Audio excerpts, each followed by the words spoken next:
bless the Word of God. This is an ancient prayer. Let's bless the Word of God together before we open our scriptures.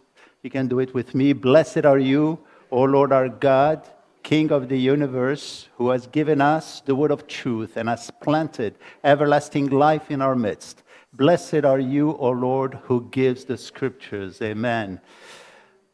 Israël est également confronté à des émeutes à l'est, venant de Cisjordanie et d'autres endroits, alors que les musulmans de Cisjordanie d'Israël sont encouragés à plusieurs reprises par le Hamas à se soulever contre Israël.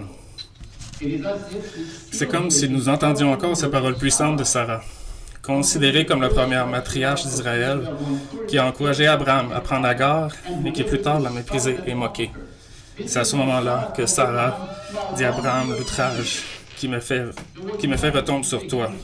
Le mot outrage est l'hébreu Hamas, qui est la plupart du temps traduit par violence, oppression. Ish, plus loin dans la Bible, on lit de Ish Hamas, l'homme de violence. Ish, c'est pas Adam, mais homme, ou ça peut être un esprit ou un animal. C'est devenu proverbial, comme nous le voyons avec la mention de David dans le psaume. Et les proverbes, ce sont le Ish Hamas, ce sont des gens méchants dont il voulait que l'Éternel les livre.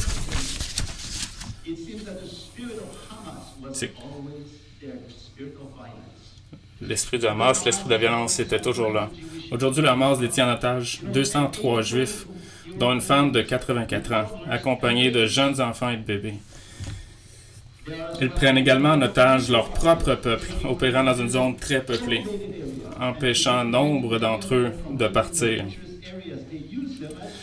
Ils s'en servent comme on voit ce qui est satanique, ce qui est méchant. Ils ne se suivent pas de leur propre peuple. En temps normal, environ 50% de la population de Gaza n'a pas accès à une nourriture appropriée. 90% n'ont pas d'eau potable.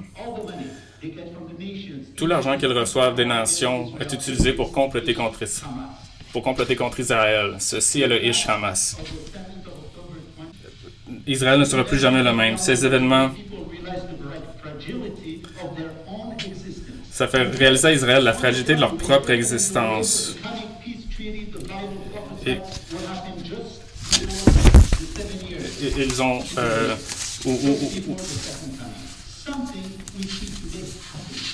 quelque chose qui arrive aujourd'hui. Mais il y a beaucoup plus. Avez-vous remarqué comment les événements récents ont surpris Israël, autant les amis que les ennemis d'Israël?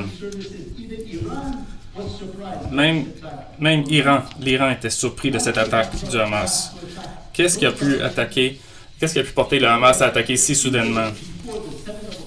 Quelques jours seulement avant le 10 juillet 2023, Netanyahou a parlé à l'ONU de la paix à venir au Moyen-Orient, faisant référence aux accords d'Abraham qui ont amené certains pays musulmans à signer un traité de paix avec Israël, qui a amené plusieurs pays musulmans à signer un accord avec Israël. Que ce soit le Maroc, qui quelques semaines l'Arabie Saoudite était prêt à signer avec Israël. Et le Netanyahou aurait changé le Moyen-Orient.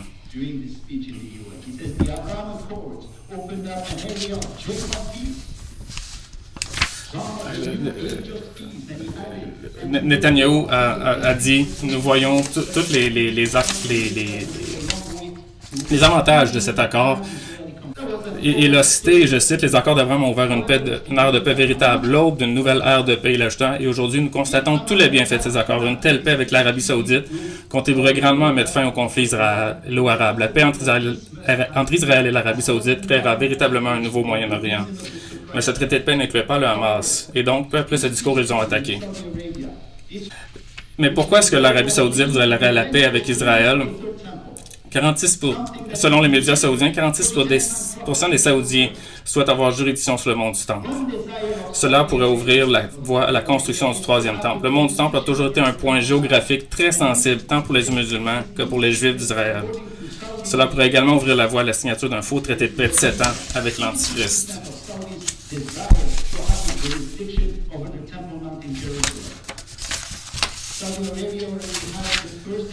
L'Arabie Saoudite possède déjà le premier et le deuxième lieu les plus sacrés de l'islam, la Mecque et Médine. Maintenant, ils veulent aussi le troisième, à savoir la Mosquée Al-Aqsa à Jérusalem. Ceci pour encore une fois ouvrir la voie à la construction du troisième temple, juste à côté du Dôme du Rocher. Tout ce qui se passe, c'est selon les Écritures. Le monde du temple a toujours été un point géographique très important, autant pour les Juifs que pour les Arabes.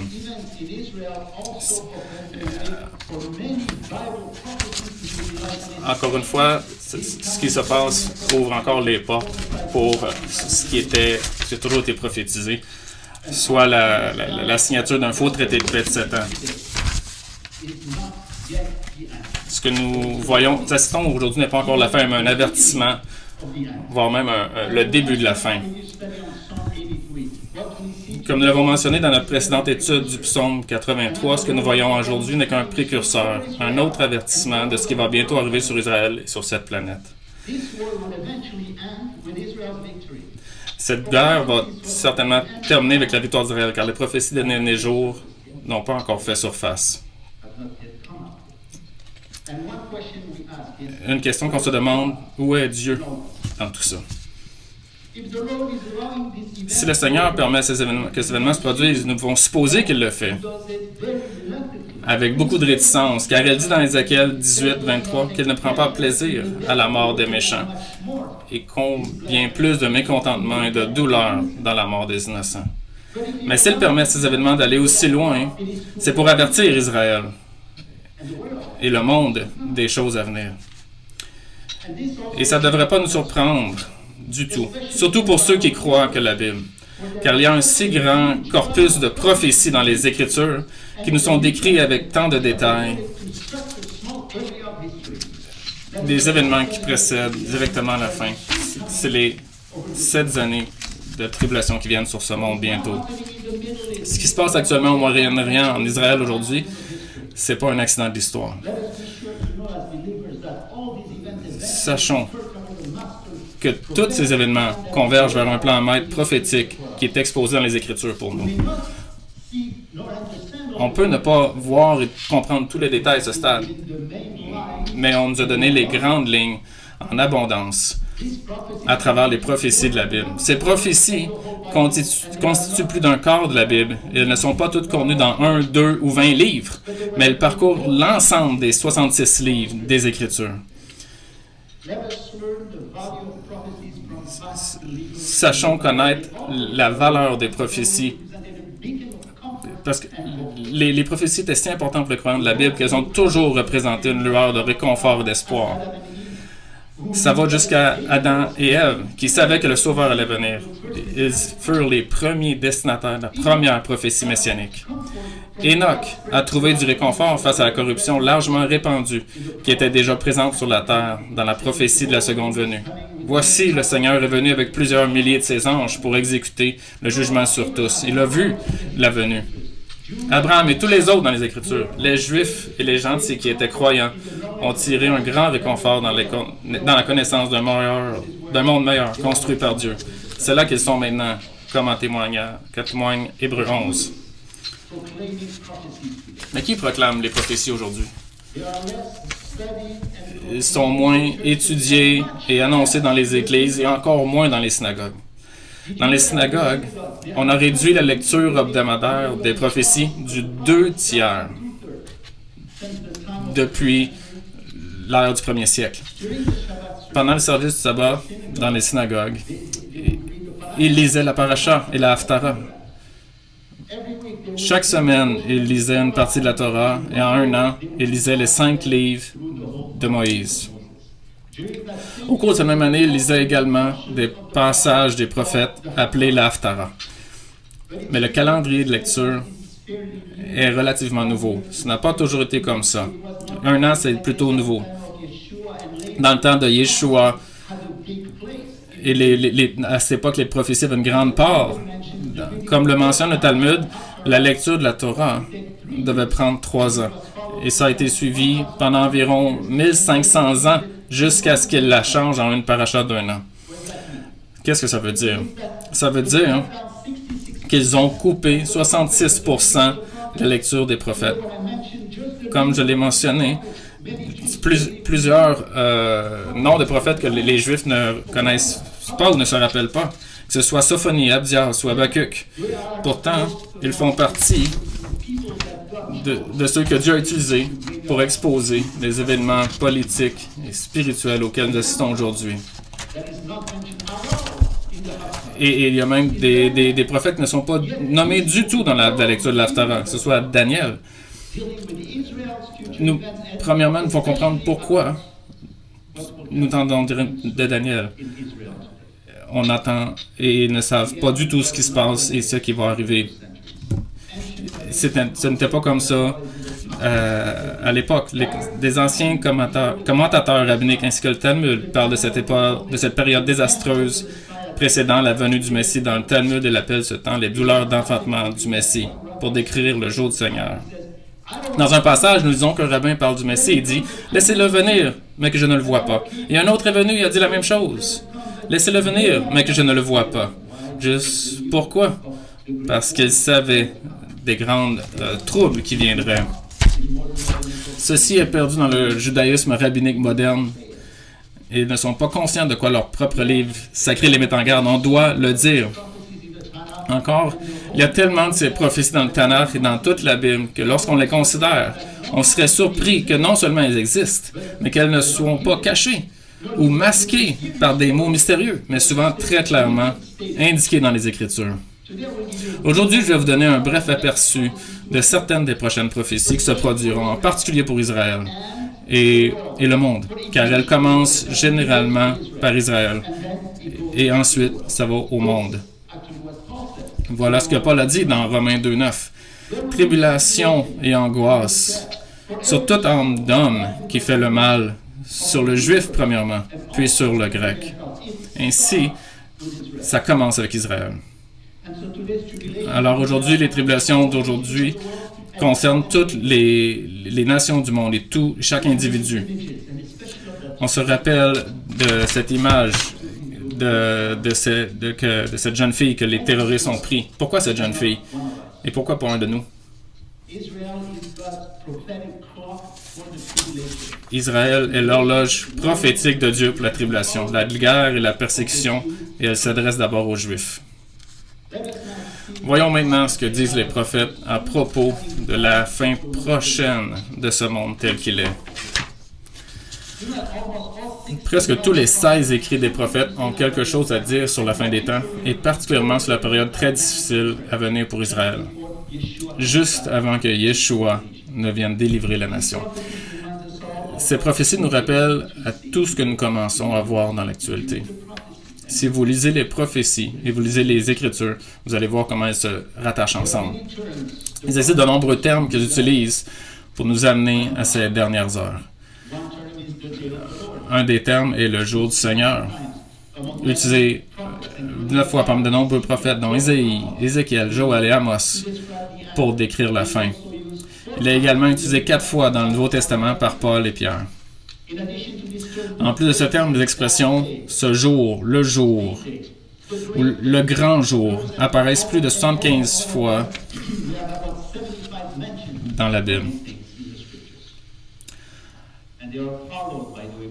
Ils sont suivis de grandes descriptions que Dieu prend son temps et les décrit tous. Jérémie utilise un temps très fort, un mot très fort, le temps de détresse pour Jacob. Le mot trouble, Sarah, est équivalent de tribulation. Cela signifie affliction, angoisse, détresse. Un autre exemple est tiré du livre de Joël, dont le thème est le jour du Seigneur. Et ce livre fait ressortir la sévérité du temps quand Joël dit en 1:15 « Ah, quel jour! Car le jour de l'Éternel est proche. Il vient comme un ravage du Tout-Puissant. » Amos aussi, à une époque où Israël était florissant et où le peuple avait l'impression que le millénium allait bientôt être établi, tout comme il le sera à la fin, comme ce que Netanyahou pensait dernièrement. Amos leur dit « Malheur à ceux qui désirent le jour de l'Éternel. Qu'attendez-vous du jour de l'Éternel? Il sera ténèbres et non lumière. Amos 5, 18. Un autre livre, Sophonie, martèle le message selon lequel le jour du Seigneur est comme un jour de jugement final. Je veux lire de 15 à 16. Ce jour est un jour de fureur, un jour de détresse et d'angoisse, un jour de ravage et de destruction, un jour de ténèbres et d'obscurité, un jour de nuit et de brouillard, un jour où retentiront la trompette et les cris de guerre contre ceci avant que Dieu vienne établir son royaume. Voilà la parole de Dieu pour le futur proche. En réalité, le message est clairement transmis encore et encore dans les Écritures. Et avant ces prophètes, un autre grand prophète, Moïse, de lui, il est écrit qu'avant lui, il n'y en avait personne comme lui, personne qui a vu Dieu comme sa face, et Dieu devant sa face, et il n'y en aura plus jamais d'autre comme lui. Il a également parlé de la fin des temps et de plusieurs prophéties et du renouvellement d'Israël dans le temps messianique. Il a donné la position que chaque tribu aurait dans le pays dépendant des temps messianiques. Cette partie de son œuvre est beaucoup moins connue. Moïse a donné 2 prophéties similaires concernant les difficultés d'Israël jusqu'au retour du Messie. Il y a 3500 ans jusqu'à la venue. Cette partie est donnée dans Lévitique 26 et dans Deutéronome 28. C'est très complet. La première est celle où les Israélites ont commencé leur voyage dans le désert. C'est celle qu'il a donnée dans Lévitique 26. Le deuxième, c'est lorsqu'ils sont arrivés à l'entrée du pays, alors il a répété la même prophétie. Ici, nous avons exposé pour nous la difficile histoire d'Israël. Ensemble, dans ces 2 livres, il y a plus de 10 jugements. 147 jugements. Et les rabbins notent que c'est le même nombre exact d'années que Jacob a vécu, 147 ans. C'est notre Jacob dont le nom a été changé en Israël. Israël semble revivre la vie de Jacob. Nous pouvons penser aux années très difficiles que Jacob a endurées, étant hors du pays et loin de sa maison. Et pour la même raison qu'Israël lui-même a été exilé, pour ne pas avoir respecté les promesses et la parole de Dieu. La lecture de ces 2 prophéties, je veux vous dire, n'est pas facile à lire. Ça expose les souffrances de la diaspora et de l'Holocauste. Prenons par exemple dans Lévitique 26. Ce sont comme 5 vagues de jugement.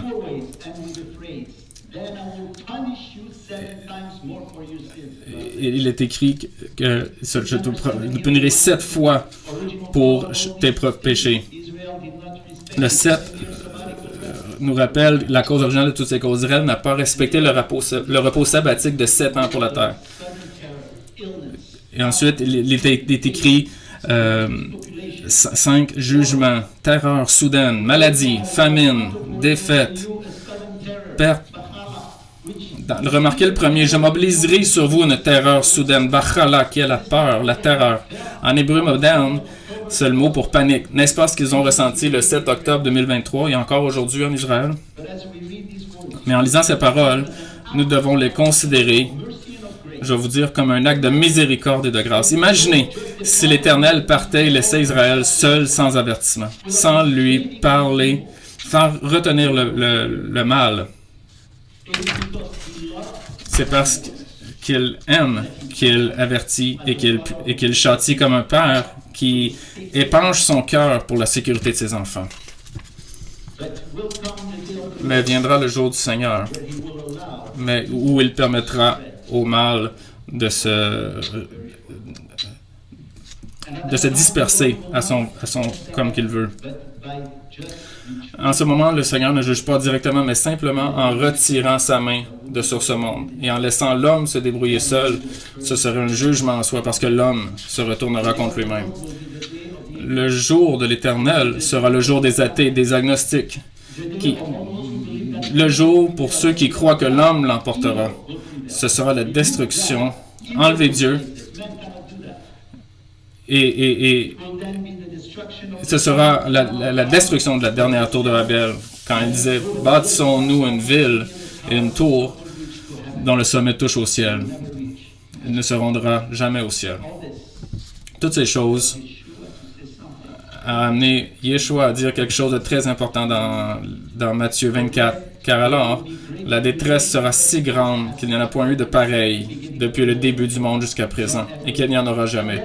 Et si ces jours n'étaient abrégés, personne ne serait sauvé. Mais à cause des élus, ces jours seront abrégés. Ce sera la fin. Ce sera la fin des troubles de Jacob. Mais aujourd'hui, je dois vous poser une question. Quelle est la solution? L'échappatoire à tous ces jugements. Premièrement, la confession des péchés. Voilà ce que la parole dit. La confession des péchés, voilà ce que Dieu demande dans les... S'ils confessent leur iniquité de leur père et leur manque de foi, leur manque de fidélité qu'ils ont commis envers moi et leur hostilité envers moi, alors je me rappellerai de la promesse à Jacob. Le péché sépare Dieu, sépare l'homme de Dieu. Confesser les péchés. Comment est-ce que Dieu peut pardonner les péchés aujourd'hui? À travers qui? Vous savez, dans ces prophéties, contient là aussi la solution. Rappelons-nous que les prophéties pouvaient être séparées en deux portions distinctes. La première concerne les prophéties messianiques de la première venue de Yeshua. La seconde, avec les prophéties de la fin des temps, ou les prophéties de la seconde venue du Messie. Un suit l'autre.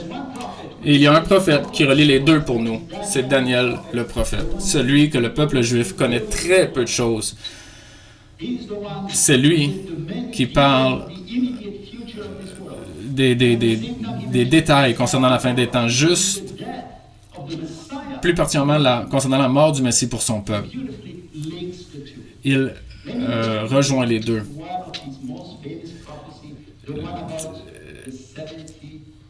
Permettez-moi de vous présenter brièvement l'une de ces prophéties les plus célèbres, celle concernant les 70 semaines d'année.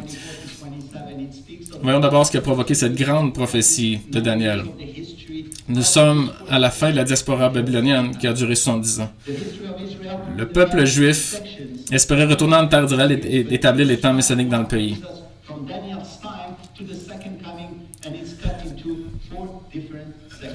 La première année, nous nous intéressons à la troisième et la quatrième partie. La troisième partie du temps précis et dans la manière et de comment il allait mourir. Lorsque Yeshua est venu, plusieurs s'attendaient au Messie parce qu'ils s'attendaient à la venue du Messie parce qu'ils lisaient les prophéties. Et aussi, il nous dit comment le Messie allait mourir. Et c'est quelque chose qui est perdu aujourd'hui. C'est pour ça que Daniel a été retiré de la lecture dans les synagogues. La quatrième section, c'est celle qui parle du jour du Seigneur. Permettez-moi de vous amener à la lecture de ces versets. Premièrement, le dernier verset, au verset 27. Daniel parle d'un dirigeant mondial qui garantira la protection d'Israël pendant 7 ans. Un dirigeant que Israël est prêt à accueillir. Et ce sera le début des 7 années. Mais ce sera un traité de paix faux et traître. Une entente avec la mort que Ésaïe dit. Voilà comment Daniel l'explique. Il fera une alliance solide avec plusieurs pour une semaine. Voilà, Daniel parle de l'Antichrist. Et durant la moitié de la semaine, il fera cesser le sacrifice et l'offrande. Le dévastateur commettra les choses les plus abominables jusqu'à ce que la ruine et ce qui a été résolu fondent sur le dévastateur. C'est ce à quoi Israël devrait s'attendre dans un avenir proche. Un traité de paix émanant d'un dirigeant puissant qui garantira la sécurité d'Israël. Cette idée refait surface encore plus, comme nous le voyons par exemple dans l'actualité. Lorsque le président américain et le premier ministre britannique se sont rendus en Israël, ils y sont allés, à cause de la guerre, ils sont allés garantir le soutien à Israël. Comme l'Antichrist le fera, et je crois très bientôt. Et cette paix, ou ce traité de paix, sera sûrement soutenu par une autre paix, en gestation entre Israël et certains pays musulmans. Il existe déjà un traité de paix avec l'Égypte, la Jordanie, le Maroc, Bahreïn, les Émirats arabes unis et bientôt l'Arabie saoudite. Et Israël croira ce futur leader de la... Ézéchiel nous dit, il croira tellement que le pays ouvrira même ses frontières. C'est à quel point Ézéchiel découvre Israël juste avant la guerre de Gog et Magog. Ils n'y seront pas préparés comme ils ne l'étaient pas le 7 octobre. C'est ce que dit l'Éternel à travers Ézéchiel 38, s'adressant à Gog, qui s'avère être le serpent lui-même. Il dit, « Après bien des jours, tu seras à leur tête. Dans la suite des années, tu marcheras contre le pays dont les habitants échappés à l'épée auront été rassemblés d'entre plusieurs peuples sur les montagnes d'Israël longtemps désertes, retraités du milieu des peuples, ils seront tous en sécurité dans leur demeure. » Ézéchiel parle d'Israël aujourd'hui. Ils vivront en sécurité. L'hébreu pour en sécurité est bêta, de bata, parlant de celui qui se sent en sécurité, qui a confiance, mais il décrit aussi celui qui est insouciant. C'est le même mot utilisé pour désigner celui qui ne le sait pas. Dans Genèse 34, 25, comme lorsque Chiméon et Lévi tuèrent les hommes du fils de la mort qui ne le savaient pas. Cela est traduit par se croire en sécurité dans Juge 8.11, lorsque Gédéon a attaqué ses ennemis qui se croyaient en sécurité. Et cette attaque surprise surviendra 3 ans et demi après la signature du traité selon Daniel. C'est au milieu de la semaine des 7 années. C'est alors que Jean, dans l'Apocalypse, prend le relais et décrit les calamités à venir. Il mentionne ces 3 années et demie, et pour être sûr que nous ne perdons pas dans les allégories, il les a découpés en mots en parlant de 42 mois. Ça signifie, c'est exactement les 3 années et demie dont Daniel parle. Maintenant, continuons à la 3e partie où Daniel nous explique le chemin pour sortir. C'est une des parties les plus importantes aujourd'hui. Daniel nous dit que le Messie meurt. Vous voyez comment c'est précis. Verset 26. Et après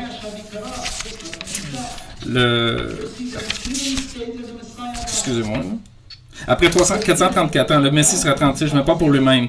Mais il y a vous qu'il ne meurt pas pour lui-même. Ça dit, mais pas pour lui-même. Mais pour qui donc meurt-il? Pour mon peuple, dit Ésaïe, dans Ésaïe 53. Parce qu'il était sans péché. Le Messie, comme le dit précisément Daniel, sera tué. C'est la prophétie de Daniel qui s'accomplit au 1er siècle. Et voyez comment Daniel a décrit sa mort. Vous reconnaîtrez celui qui meurt. Voyez que le mot pour « il est coupé », il est karap, cela signifie tuer. C'est le même mot utilisé dans le psaume 22:16 par David, le chapitre de la crucifixion où le Messie parle et dit « Ils m'ont percé les mains et les pieds ». Voilà, c'est Yeshua. Nous avons ici la manière de la mort du Messie prophétisée par David 1000 ans avant Jésus et quelques 500 ans avant Yeshua par Daniel. Aujourd'hui, il est si inattendu d'entendre une telle chose que le Messie meurt d'abord, mais il meurt d'abord. C'est du judaïsme pur des Écritures. C'est la Kedah de Daniel. Au début du chapitre, on s'attendait à ce que le Messie vienne établir le royaume, mais il est écrit qu'il doit d'abord venir mourir, puis revenir. Tous les Juifs aujourd'hui et tous les gentils doivent passer au travers de cette Akedah et voir que Yeshua est le Messie qui meurt pour chacun d'entre nous. Comme Abraham, qui lia son fils Isaac sur l'autel, de la même façon, tout comme Abraham voyait l'agneau de loin, Daniel aussi, car en fait, il a commencé sa prophétie par une description des grandes choses que le Messie réaliserait.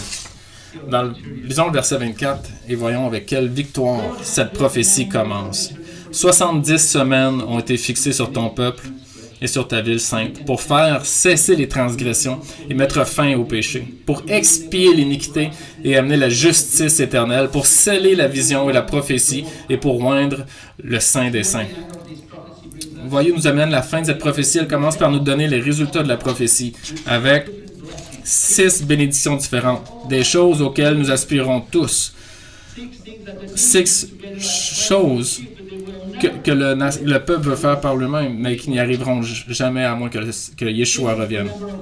6 est le nombre de l'homme. L'homme a été créé le 6e jour. 6 est le nombre du travail, car l'homme devait travailler 6 jours à la sueur de son visage et se reposer le 7e. 6 est son nombre et son temps, comme si l'Esprit utilise 6 choses pour inverser la malédiction en bénédiction. Le premier. Regardons-les rapidement.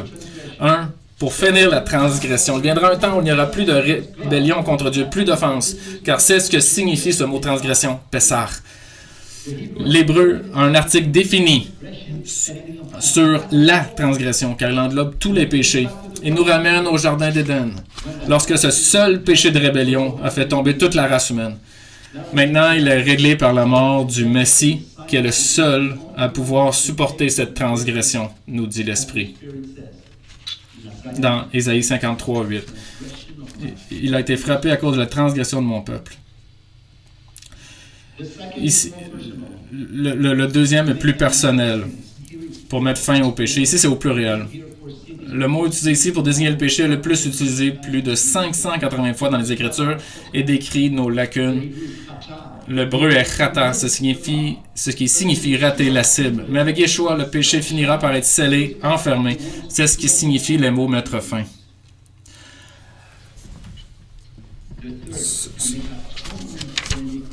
Le troisième, pour expier l'iniquité. Ce mot expiation kapar est utilisé pour désigner les sacrifices qui couvraient le pécheur, mais temporairement.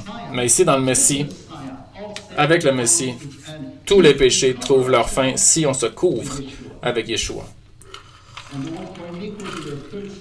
Et le mot pour iniquité, troisième synonyme de péché, amène l'idée de culpabilité, de regret, de blâme.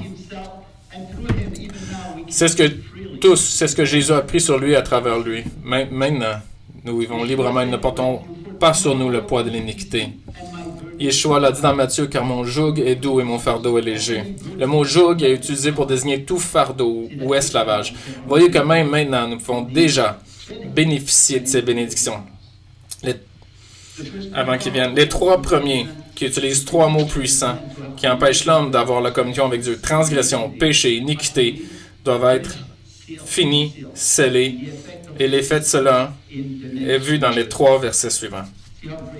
Voyez à quel point ils sont énormes. La 4e, pour apporter la justice éternelle, éternel Léolam, c'est pour toujours et pour l'éternité.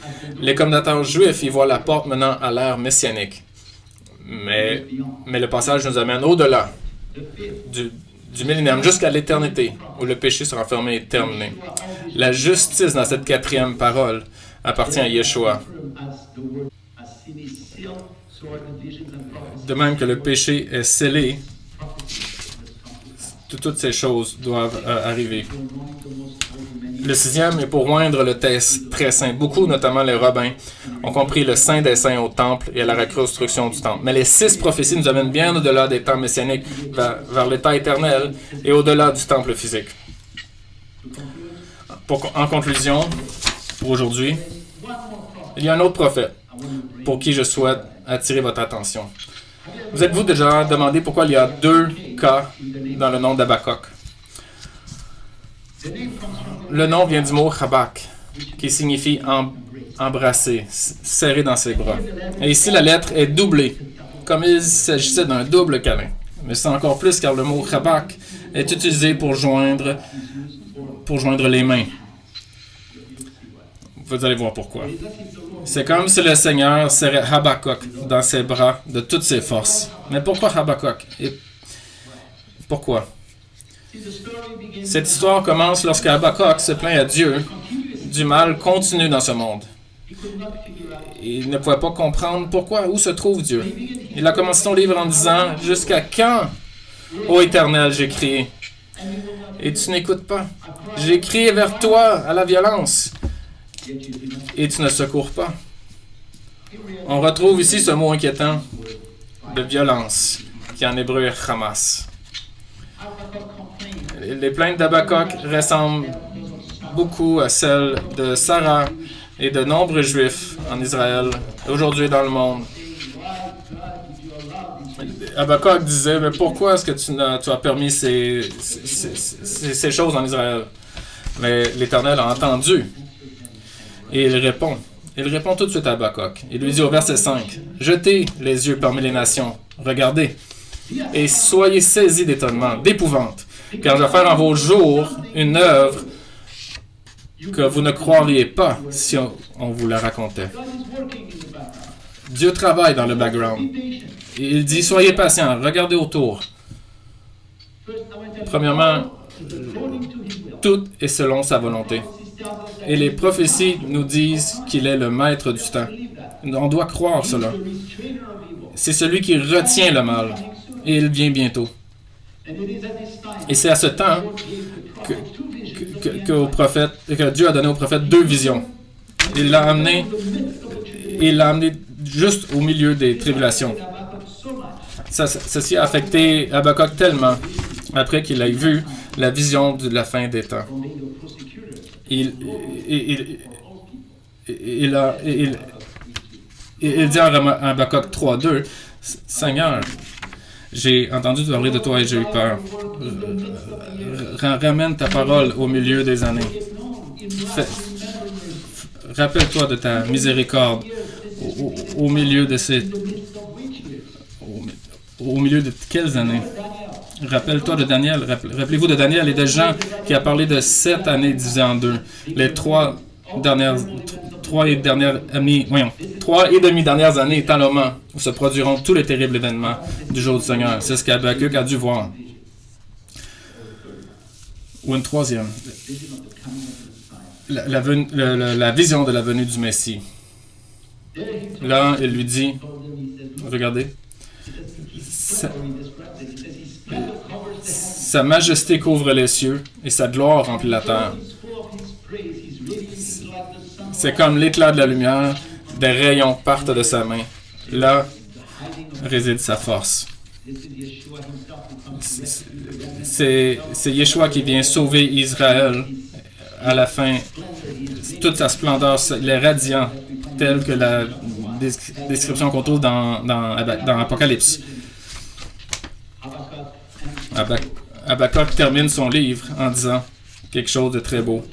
Même si le figuier ne fleurit pas, s'il n'y aura pas de fruits sur les vignes, même si le fruit de l'olivier manque et les champs ne donnent aucune nourriture, même si les brebis disparaissent du pâturage et il n'y a plus de bœuf dans l'étable, toutefois, je me réjouirai en l'Éternel, je me réjouirai dans le Dieu de mon salut. Amen. C'est la réponse à toutes ces calamités dont nous sommes témoins aujourd'hui et à celles à venir également. Habakkuk signifie que dans leur souffrance, Dieu les embrasse et les serre, et les serrera dans ses bras et fortement. Comme Yeshua lui-même le dit à propos de ceux qui viennent à lui, « Je leur donne la vie éternelle et elles ne périront jamais. Et personne ne les ravira de ma main. » Vous vous rappelez de la main. Mon Père qui me les a donnés est plus grand que tous, et personne ne peut les ravir de la main de mon Père. 2 mains. C'est la protection d'Habakkuk. C'est la... Amen. Prions. Rendons gloire à Dieu. Il est béni et doit être béni, car personne n'est comme toi, car tu es grand en sainteté et tu fais des choses merveilleuses. Béni sois-tu, Seigneur, notre Dieu, le Dieu de nos pères, Dieu qui est puissant, grand, vénéré, le Dieu très haut, le Seigneur du ciel et de la terre, notre bouclier, le bouclier de nos pères, le Dieu qui augmente notre fidélité à chaque génération. Nous voyons aujourd'hui comment les actions qui... Nous avons vu combien, mais là encore, tu es si aimant, si patient, ne veut pas que quiconque périsse. Comment tu prends soin de ton peuple d'Israël et de tous ceux qui te connaissent à travers Yeshua. Pour toutes ces choses, Seigneur, nous te louons, nous te remercions de nous révéler tes sentiments et tes émotions. Que tu nous révèles toutes tes prophéties à nous et à la congrégation. Que l'Éternel vous bénisse et vous garde. Que l'Éternel fasse briller sa face sur toi. Qu'il te fasse grâce. L'Éternel lève son visage sur toi et te donne la paix. Tout ceci en le nom de Yeshua. Amen.